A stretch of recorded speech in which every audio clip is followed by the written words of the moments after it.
এই পার্টে আমরা মূলত টুলসগুলো ধারাবাহিকভাবে শিখতে শুরু করব। টুলসগুলো খুব ভালোভাবে শিখব। কেন ভালোভাবে শিখতে হবে টুলসগুলো? কারণ টুলসই হচ্ছে আমাদের ফাউন্ডেশন, আর ফাউন্ডেশন যত ভালো ক্যারিয়ার তত ভালো। ফাউন্ডেশন যত ভালো আমরা তত ভালো এডিটর হতে পারবো। তো এখান থেকে আমরা একটা ক্লিপ এখানে নিয়ে আসছি ড্র্যাগ করে। আমরা এখানে প্রথমত 4টা টুল দেখতে পাচ্ছি। এখানে প্রথম টুলটা হচ্ছে সিলেক্ট টুল, মানে সিলেকশন টুল। এটা শর্টকাট হচ্ছে এ। তো এই শর্টকাটগুলোর জন্য একটা শিট আছে, এই শিটটা আমি আপনাদেরকে দিয়ে দিব।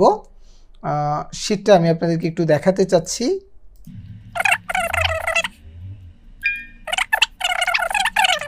হ্যাঁ, এটা যদি কোনো সংস্কার চলে আসে সেটাও আমি আপনাদেরকে দিয়ে দিব। এটা সুন্দর করে করা আছে, এটা আপনারা নিয়ে নিতে পারেন। ঠিক আছে, এই শর্টকাটগুলো এরকম অনেক শিট থাকবে, আমরা চলতে চলতে সামনে দেখব ইনশাল্লাহ। তো এই শর্টকাটগুলো শিখতে হবে কেন? শর্টকাট যত বেশি শিখবো কাজের গতি তত বাড়বে। এই জন্য আমরা সিলেকশন টুলটা কতক্ষণে বারবার ক্লিক করব, এটা শর্টকাট হচ্ছে এই শর্টকাটগুলো আমরা চেঞ্জ করতে পারবো কিভাবে? আমরা যদি এখানে এই শর্টকাটে ক্লিক করি, আমাদের এখানে কিন্তু শর্টকাটগুলো চলে আসছে।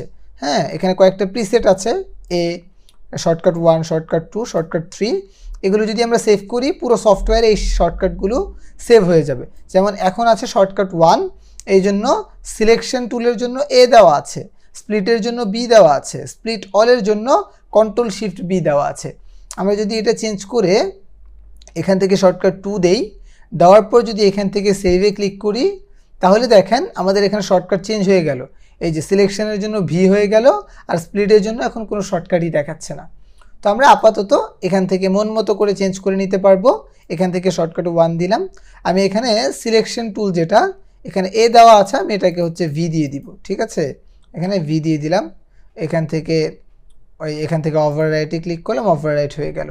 আর স্প্লিট টুলটার জন্য আমি এখানে সি দিয়ে দিলাম, যেহেতু আমি প্রিমিয়ার প্রোতে সবসময় সি ইউজ করি, আমি এটা অভ্যস্ত। আপনি চাইলে আপনার মন মতো রাখতে পারেন। ঠিক আছে, আর এখানে কন্ট্রোল শিফট বি দেওয়া আছে অল স্প্লিটের জন্য, এটা এইভাবে থাকুক, আমি সেভ করে রাখলাম। তাহলে এখান থেকে যখন আমি সিলেকশন টুলটা এখানেও ক্লিক করে নিতে পারি, যে কোনো ক্লিপকে আমি নাড়াচাড়া করার জন্য, ক্লিপের লেয়ার মুভ করার জন্য, অথবা নতুন ক্লিপ ইম্পোর্ট করার জন্য আমি সিলেকশন টুলটা অলওয়েজ ইউজ করব।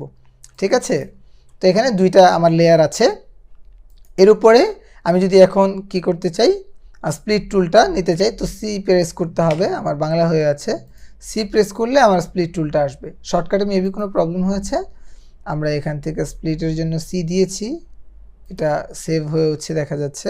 আমরা এটাকে একটু ঠিকই আছে, সেভই আছে এটা। এখান থেকে যদিও এটা দেখাচ্ছে না, আমরা হয়তো অফ করে আবার অন করলে এটা ঠিকঠাকভাবে আসবে। তো আমরা এটা নিয়ে আপাতত মাথা ঘামাচ্ছি না। এই যে ব্লেড টুলটা কীভাবে কাজ করে এটা আমরা দেখি। তো স্প্লিটটা নিলাম, দেওয়ার পর ধরেন আমি হচ্ছে এই শুরুর এইটুকু কেটে ফেলে দিব। তো যেখানে কাটবো এখানে কিন্তু দেখা যাচ্ছে, আমি এখানে ক্লিক করলাম, এটা স্প্লিট হয়ে গেল। এখন সিলেকশন টুলের জন্য ভি চাপলাম, এটাকে আমি এখান থেকে ব্যাক স্পেস দিয়ে ডিলিট করে দিচ্ছি। ডিলিট করে দিলেই এই অংশটা অটোমেটিক্যালি সামনে চলে আসবে। ঠিক আছে, কেন? কারণ এটা এই যে এখান থেকে ট্র্যাক ম্যাগনেটটা অন করা আছে, এটা যদি আমরা অফ করে দেই, এখন যদি আমরা এখান থেকে কোনো ক্লিপ কাটি, এখান থেকে টুলটা নিলাম, এটুকু নিয়ে কাটলাম, কাটার পর আমি যদি হচ্ছে আবার সিলেকশন টুল দিয়ে এটা ব্যাকস্পেস দিয়ে ডিলিট করি, এটা কিন্তু আর সামনে যাচ্ছে না। ঠিক আছে, তখন আমরা এই যে এখান থেকে এটা আবার চাপিয়ে দিতে হচ্ছে ম্যানুয়ালি। এই জন্য আমরা এই ফাংশনটা এনেবল রাখতে পারি, ট্র্যাক মার্জ যেটা, তাহলে অটোমেটিক্যালি কাটার পর চলে আসবে। তো আমাদের এই রেজার টুলটা বা স্প্লিট টুলটার কাজ হচ্ছে যে কোনো কিছু কাটাকাটি করা। এখন আমার এখানে 2টা লেয়ার আছে, আমি যদি 2টা একসাথে কেটে ফেলতে চাই, তখন আমরা হচ্ছে কন্ট্রোল শিফট বি প্রেস করব। তাহলে এই যে 2টা বা যতগুলো লেয়ার থাকবে সবগুলো একসাথে কেটে যাবে। এরপর সিলেক্ট করে ব্যাকস্পেস দিলে আমাদের হচ্ছে এই জিনিসগুলো সামনে চলে আসবে। ঠিক আছে, তো ট্র্যাক ম্যাট কিটা এইভাবে কাজ করে মূলত। আচ্ছা, আশা করছি আমরা এই ব্যাপারগুলো বুঝতে পেরেছি। এখন এখানে আরও কয়েকটা টুলস আছে, তা আমি ধরেন এই জিনিসটা বোঝার জন্য আরও বেশ কিছু ক্লিপ একটার পর আরেকটা নিয়ে রেখে দিচ্ছি। এই লেয়ারটা এখানে এটা রাখলাম, আবার অডিওটা এখানে রাখলাম, এরপর হচ্ছে এই ক্লিপটা এখানে রাখলাম, এই ক্লিপটা এখানে রাখলাম। এখন এখানে তো অল্প কয়েকটা ক্লিপ দেখা যাচ্ছে। ভবিষ্যতে আমাদের সামনের প্রজেক্টগুলোতে এমনও কাজ করা লাগতে পারে যেখানে কাটতে কাটতে কাটতে কাটতে আমাদের হচ্ছে 100, 150, 200, 500 ক্লিপ হয়ে যাবে। তখন আমি যদি এইভাবে ড্র্যাগ করে সিলেক্ট করতে যাই, আমার কত প্রবলেম হবে, ঠিক না? এই জন্য ধরেন আমি চাচ্ছি এইখান থেকে আমি চাপিয়ে মাঝখানে একটা ইফেক্ট দিব, মাঝখানে একটা ভিডিও দিব। এখন আমার এইভাবে ড্র্যাগ করে সবগুলো টানা তো কষ্টকর। এই জন্য আমার এখানে একটা ইজি টুলস আছে, এটা হচ্ছে সিলেক্ট লেফট ওয়ার্ড অথবা রাইট ওয়ার্ড। এখানে ডুয়েল অ্যাঙ্গেল দেখা যাচ্ছে, কার্সরটা দুইটা মাউসের মতো দেখা যাচ্ছে। তো আমি লেফটের যদি সব সিলেক্ট করতে চাই তাহলে আমি এখানে ক্লিক করলাম। এখন আমি যেখানে আছি সাধারণত আমি একটু বাইরে ক্লিক করে নিই আগে, এই যে আমার কোনোটা সিলেক্ট নেই। আমি চাচ্ছি কি এই টুলটার মাধ্যমে এটা যখন এই যে ডাবল কার্সর আমার এই যে এইদিকে ইঙ্গিত করে আছে, তো আমি যখন এখানে ক্লিক করব সামনে যতগুলো ক্লিপ থাকবে, হাজার হাজার ক্লিপ থাকলেও ওই সবগুলোকে সে কিন্তু সিলেক্ট করে ফেললো। এখন এটাকে ধরে আমি পিছিয়ে নিতে পারি, সামনে নিতে পারি, আমি যে কোনো জায়গায় নিতে পারি। আবার আমি যদি এইখান থেকে এই টুলটা নেই, তাহলে ধরেন আমি এখান থেকে সবগুলো সিলেক্ট করব। আমি যদি ক্লিক করি এই পাশে যত থাকবে সব সিলেক্ট হয়ে যাবে। এখন এটা আমি চাপাতে পারবো, আমি চাইলে উপরে নিচে উঠাতে পারবো, আমি এদিকে চাপাতে পারবো, মানে সামনে সব ক্লিপ সিলেক্ট হয়ে যাবে। এটা হচ্ছে লেফট ওয়ার্ড এবং রাইট ওয়ার্ড। প্রিমিয়ার প্রো বা অন্যান্য সফটওয়্যার এটার নাম হচ্ছে সিলেক্ট ফরওয়ার্ড, মানে সিলেক্ট হচ্ছে ব্যাকওয়ার্ড আর সিলেক্ট হচ্ছে ফরওয়ার্ড আর কি, এই টাইপের কিছু একটা হবে, মিস্টেক হতে পারে। তো যাই হোক, আমরা এই 4টা টুলের ব্যবহার ভালো করে দেখলাম। একটু সামারি দিচ্ছি। সিলেকশন টুলটা দিয়ে আমরা যে কোনো মিডিয়া সিলেক্ট করি, ড্র্যাগ অ্যান্ড ড্রপ করি, নাড়াচাড়া করি, মুভ করি, এই জাতীয় কাজগুলো করি।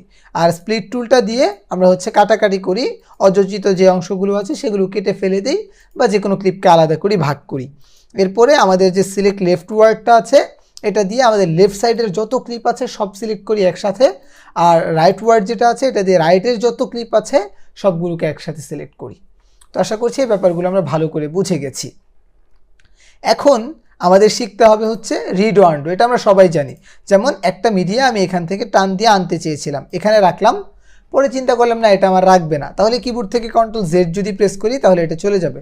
আবার মনে করলাম না না না এনেছিলাম ঠিকই ছিল, এটা আসুক, তখন আমরা যদি আবার কি করি কন্ট্রোল ওয়াই প্রেস করি তাহলে এটা কিন্তু চলে আসবে, অথবা কন্ট্রোল শিফট জেড প্রেস করলে এটা চলে আসবে। এটাই হচ্ছে রিডো এবং আনডো। একবার দিলে চলে যাবে, আবার দিলে আগের অবস্থায় ফিরে আসবে। ঠিক আছে, আশা করছি এটাও খুব ভালো করে বুঝতে পেরেছি। তো আমরা এটা ইউজ করি না, মোস্ট কমনলি আমরা হচ্ছে কন্ট্রোল জেড অথবা কন্ট্রোল শিফট জেড এই দুইটা ইউজ করে অভ্যস্ত হই। এটা যদি আমরা নিজেরা ইউজ করতে পারি ডেইলি লাইফে, এটা আমাদের জন্য ইজিয়ার হয়ে যাবে আশা করছি। এরপরে একটা চমৎকার জিনিস আছে ক্যাপকাটে। আমি এখন এই সবগুলো সিলেক্ট করে ব্যাকস্পেস দিয়ে ডিলিট করে দিব, এটাও ডিলিট করে দিব। আমি আবার হচ্ছে একটা ক্লিপ নিয়ে আসবো এখানে ড্র্যাগ করে। আমার এখানে আমরা এই যে এখানে দুইটা অপশন দেখতে পাচ্ছি। আমরা তো ভিতরে একটা স্লিপ টুল দেখেছিলাম, স্প্লিট টুল, বারবার ভুল করছি। তো এই যে স্প্লিট টুলটা দিয়ে আমি ক্লিক করলে কেটে যাচ্ছে, এটা একটু ভিতর থেকে আনা হ্যাসেল।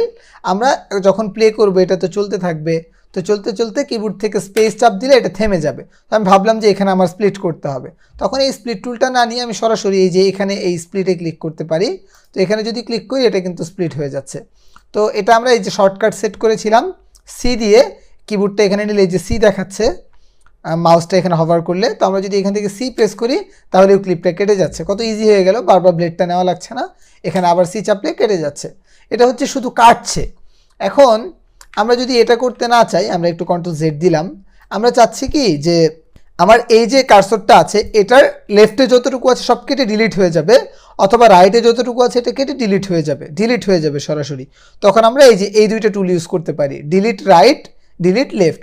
তো আমি এখান থেকে ডিলিট লেফটে ক্লিক করলাম, দেখেন লেফটের টুকু কেটে ডিলিট হয়ে গেল, আর এটা চেপে গেল। কন্ট্রোল জেড দেই, আমি এখানে আসি, আমি যদি এখন রাইটের টুকু ডিলিট করতে চাই এই যে এই টুলটাতে ক্লিক করলাম, অথবা ডাব্লিউ ক্লিক করলেও হবে, কিবোর্ড থেকে আমাদের রাইটেরটা কিন্তু ডিলিট হয়ে গেল। ঠিক আছে, তো আশা করছি এই টুলগুলো খুব সুন্দর করে আপনারা বুঝতে পেরেছেন। আবার একটু কন্ট্রোল জেড করে নিচ্ছি, কন্ট্রোল শিফট জেড।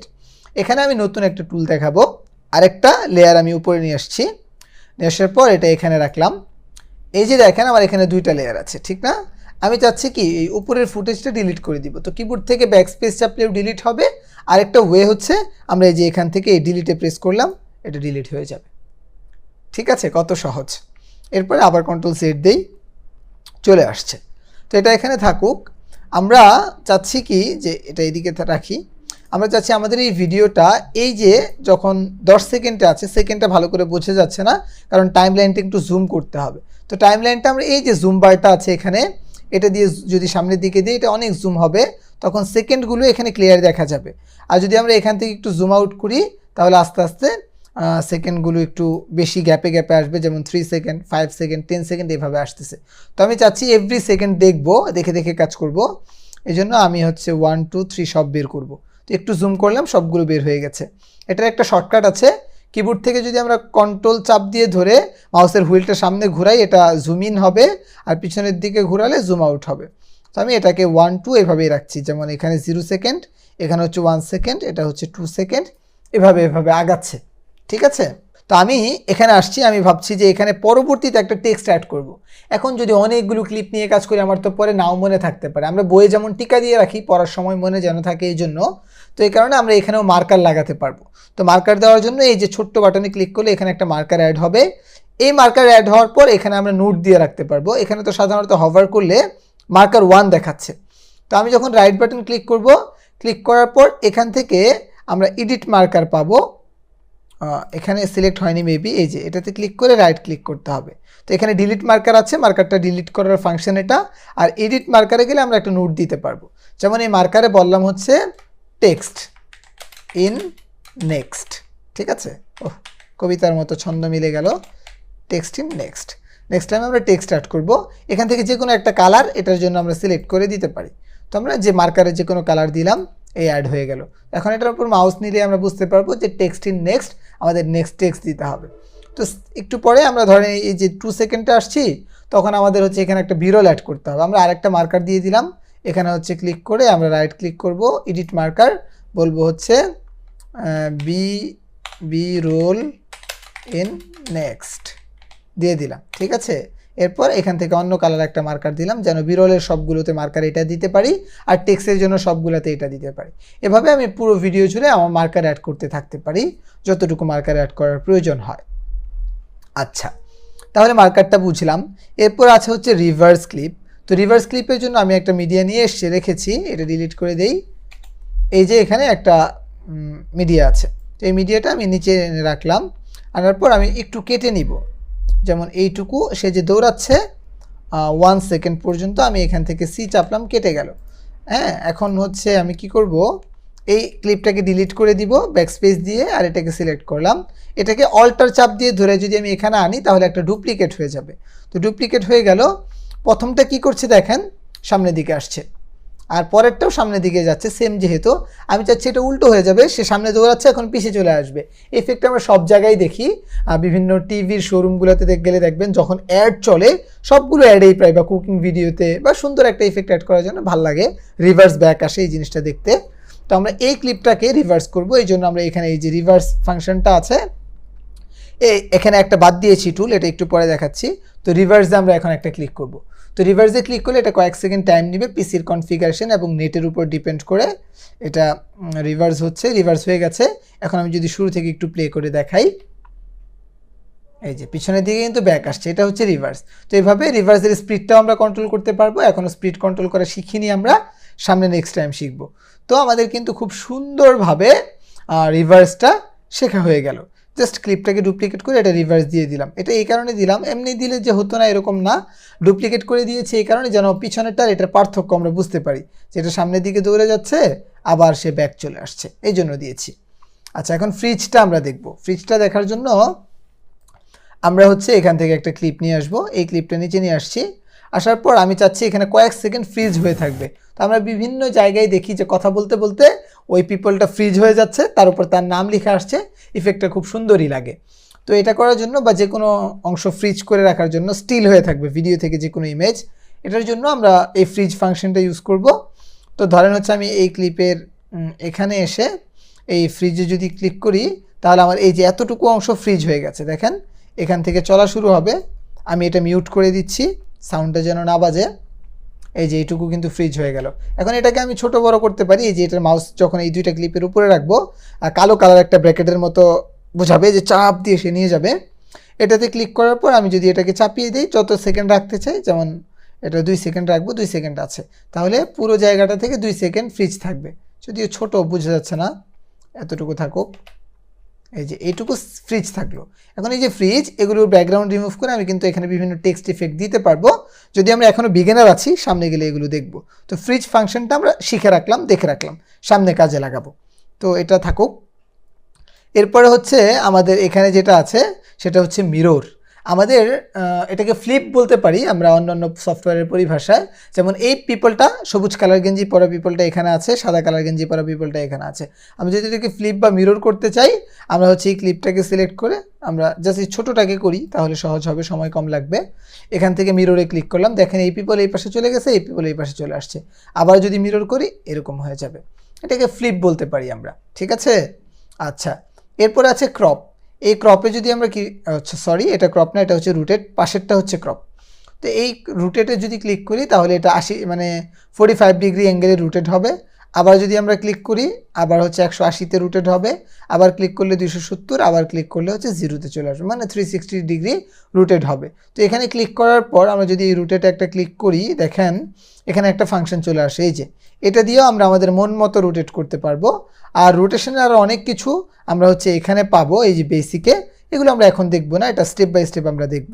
তো এখান থেকে আমরা চাইলে ম্যানুয়াল রোটেশনও করতে পারি, আবার চাইলে আমরা এখান থেকে মন মতো একটা যে অ্যাঙ্গেল আছে অ্যাঙ্গেলে রোটেট করতে পারি। তো আমরা এটাকে ঘুরিয়ে এটাকে হচ্ছে 0 ডিগ্রি অ্যাঙ্গেলে এনে রাখছি, এই যে চলে আসছে, ঠিক আছে।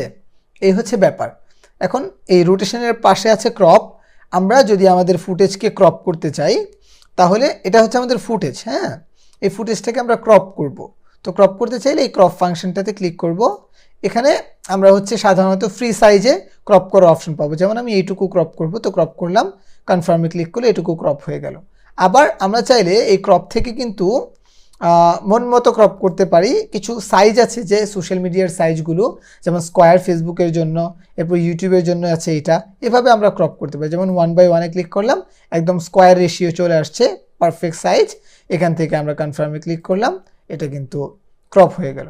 ক্রপ করার সময় রুটেটও করা যাবে, যেমন ক্রপে আবার ক্লিক করি, এই যে এখানে রুটেশন আছে, আমরা কিন্তু রুটেট করেও জিনিসটাকে ক্রপ করতে পারি। যেমন রুটেট করলাম একটু, এখন ক্রপ করব, কনফার্ম করলাম, এখানে কিন্তু রুটেশন হয়েই ক্রপ হয়ে গেল। তো এইভাবে আমরা ক্রপ টুলটাকে সবসময় ব্যবহার করতে থাকব, ঠিক আছে। এরপর আর দুইটা ফাংশন আছে, একটা হচ্ছে ট্রান্সক্রিপ্ট আর একটা হচ্ছে আপনার স্প্লিট স্ক্রিনস। এই দুটো জিনিস এখন আমাদের দেখার প্রয়োজন নেই, যেহেতু আমরা ফ্রি জিনিসগুলো নিয়ে প্রথমেই ডিসকাস করছি। ফ্রিতে কিভাবে প্রো হওয়া যায় এটা দেখব, এরপরে প্রো ফিচারগুলো একটা একটা করে আমরা ডিসকাস করবো ইনশাল্লাহ। তো আশা করছি এই ব্যাপারগুলো, আমরা টুলের ব্যাপারগুলো একদম ক্লিয়ার হয়ে গেছি। আর একটু বিষয়গুলো বলে আমরা নেক্সট পার্টে যাব, ছোট্ট একটা বিরতি নিব প্র্যাকটিসের জন্য আর কি।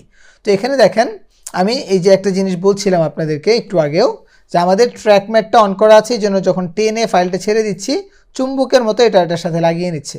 আমি যদি ট্র্যাক ম্যাটটা অফ করি তাহলে দেখেন আমি এটা যে কোনো জায়গায় রাখতে পারি, যেখানে রাখতে পারি ইচ্ছা ওইখানে রাখতে পারি। তো যখন আমাদের ভিতরে ভিতরে ক্লিপ ইনক্লুড করার প্রয়োজন হবে তখন ট্র্যাক ম্যাটটা অফ করে নিলে সুবিধা হবে, বাকি সময় ট্র্যাক ম্যাটটা আমরা অন রাখতে পারি। আর এরপরে আছে স্ন্যাপিং। আমরা যখন ভিডিওটা এখানে আনছি, আনার পর আমাদেরকে কিন্তু কোনো গাইড দিচ্ছে না যে আমরা ভিডিওটা ওভারল্যাপ করছি কিনা, একটা একটার উপরে উঠে যাচ্ছে কিনা, কোনো গাইড দিচ্ছে না, এই জন্য এটা অফ আছে। এটা যদি অন করে দেই, এখন যদি আমি এই ভিডিওটা এটার উপরে আনি, দেখেন আমাকে একটা গাইডলাইন দিবে যে আপনি কি করছেন, এখানে আছেন, যেমন উপরে নিচে এই যে একটা গাইডলাইন কিন্তু আমাকে দিচ্ছে, এখানেও আমাকে একটা গাইডলাইন দিচ্ছে, এই যে দাগগুলো চলে আসছে স্ন্যাপ করার জন্য, ঠিক আছে। এবং এটা টেনে ছেড়ে দিলে এটা এটার সাথে লেগে যাচ্ছে। এরপরে এখানে আছে লিঙ্ক অপশন। আমরা যদি এটা ক্লিক করি, ক্লিক করলে দেখা যাবে যে কয়েকটা ভিডিও একটা যখন আরেকটার সাথে থাকবে, আমরা একটা ভিডিওকে টান দিলে বা একটা ভিডিওকে কাটলে আরেকটা ভিডিওর সাথে এটা লিঙ্ক হয়ে থাকবে বা লিঙ্কিং সিস্টেমে কাজ করবে। অথবা ধরেন এটা আমি এটা নিচে নিয়ে গেলাম, তখন এই জিনিসটা যদি আমি এখান থেকে সরাই তখন এই জিনিসটা এভাবে কাজ করবে আর কি, ঠিক আছে। আর এরপরে এখানে আছে একটা প্রিভিউ অপশন। এটাতে যদি আমরা ক্লিক করি, আমরা উপরের লেয়ারটা হিডেন করে দেই, এই দেখেন আমি মাউসের কার্সরটা যেখানেই নিচ্ছি সেখানেই প্রিভিউ দেখাচ্ছে। কখনো যদি প্রয়োজন হয় এটা আমি এনেবল করতে পারি, তবে মোস্ট অফ দ্য কেসে আমার এটা প্রয়োজন হবে না, ঠিক আছে। আমি এটাকে অফ করে দেই, আমার কাছে এটা বিরক্ত লাগে। আমি যখনই টাইম লাইনটা নিব এদিকে তখন আমার প্রিভিউ দেখলেই চলে, এই জন্য আমি ওইটা ইউজ করি না সেভাবে। তো এখান থেকে আমি হচ্ছে যে এই ফাংশনটা সবসময় অফ করে রাখি প্রিভিউটা। আর এখানে যদি আমি ক্লিক করি তাহলে আমার টাইম লাইনটা একদম 100% হয়ে যায়। আবার এখান থেকে চাইলে আমি জুম ইন করতে পারি, যেমন অনেক জুম করে ফেলছি, এখন হচ্ছে আবার টাইম লাইনে একটা ক্লিক করলাম, এটা 100% জুম ইন হয়ে যাবে। তো আশা করছি এই টুলগুলো নিয়ে আপনাদের সাথে সুন্দরভাবে কথা বলতে পেরেছি। তো এগুলো আমি এখন ডিলিট করে দিচ্ছি, এটাও ডিলিট করে দিচ্ছি। আমি আপনাদেরকে এখন ভয়েস ওভারটা দেখাবো। আমি যদি ক্যাপকাটে ভয়েস রেকর্ড করতে চাই, অনেক সময় ডকুমেন্টারির জন্য ভয়েস রেকর্ড করার প্রয়োজন হয়, তখন আমরা এই টুলটা ইউজ করতে পারি। তো এখানে যদি আমি ক্লিক করি, ক্লিক করলে আমি যখন এখানে স্টার্টে ক্লিক করব তখন আমার ভয়েসটা রেকর্ড করা শুরু করবে এবং আমার মাইক্রোফোনটা আমি এখান থেকে সিলেক্ট করে দিতে পারবো। এটা হচ্ছে আমার মাইক্রোফোন। ইভেন আমি আমার নয়েজ রিডিউস করতে পারবো, ইকো রিডিউস করতে পারবো, ঠিক আছে, এবং ভয়েসটাকে আরও বেটার করতে পারবো, স্টুডিও গ্রেডের করতে পারবো। এই টিক মার্কগুলো যদি দিয়ে দিই, ভলিউমটা 100% আছে, এখান থেকে যদি রেকর্ড করি রেকর্ড শুরু হবে। যেমন এখানে ক্লিক করলাম, 3 সেকেন্ড টাইম নিচ্ছে। আসসালামু আলাইকুম, কেমন আছেন সবাই? আশা করছি সবাই ভালো আছেন। এখানে স্টপ করলাম, আমার কিন্তু রেকর্ডিংটা হয়ে গেছে, ঠিক আছে। যদিও আমার ক্যামেরার মাইক্রোফোনটা তেমন ভালো না, আমার বিল্ট-ইন মাইক্রোফোনটা বেশি ভালো, এই যে শোনা যাচ্ছে একটু একটু করে, ঠিক আছে। আশা করছি সবাই ভালো আছেন। তো এইভাবেই রেকর্ড করবে। তো মাইক্রোফোনটা সিলেক্ট করে দিলে বেটার ওয়েতে আমরা ভয়েস এই টুলটা দিয়েই রেকর্ড করতে পারি। আশা করছি আপনাদের এই যে টুলের ক্লাসটা খুব ভালো লেগেছে। আপনারা টুলগুলোকে মানে হচ্ছে নিজেরা ব্যবহার করে করে প্র্যাকটিস করবেন, আপনাদের ভালো লাগবে এবং নিজেদের আয়ত্তে চলে আসবে। তো ছোট্ট একটা বিরতি দিয়ে আমরা নেক্সট পার্টে চলে যাচ্ছি। নেক্সট পার্টে প্রথমে আমরা লেয়ারটা ভালো করে বুঝবো, আমরা ফ্রেমগুলো ভালো করে বুঝবো এবং ক্যামেরার বেসিক সেটিংস বুঝবো। যেহেতু আমরা ভিডিও এডিটর হতে যাচ্ছি, বেসিক কিছু ক্যামেরার সেটিংস বুঝে রাখলে বা ফ্রেম, এফপিএস এই জিনিসগুলো বুঝে রাখলে এডিট করা অনেক সহজ হবে। তো পরবর্তীতে এই আলোচনাগুলো করার পর আমরা হচ্ছে প্লেয়ার এবং হচ্ছে আমাদের কন্ট্রোল প্যানেল নিয়ে কাজ শুরু করব। তো দেখা হচ্ছে নেক্সট পার্ট।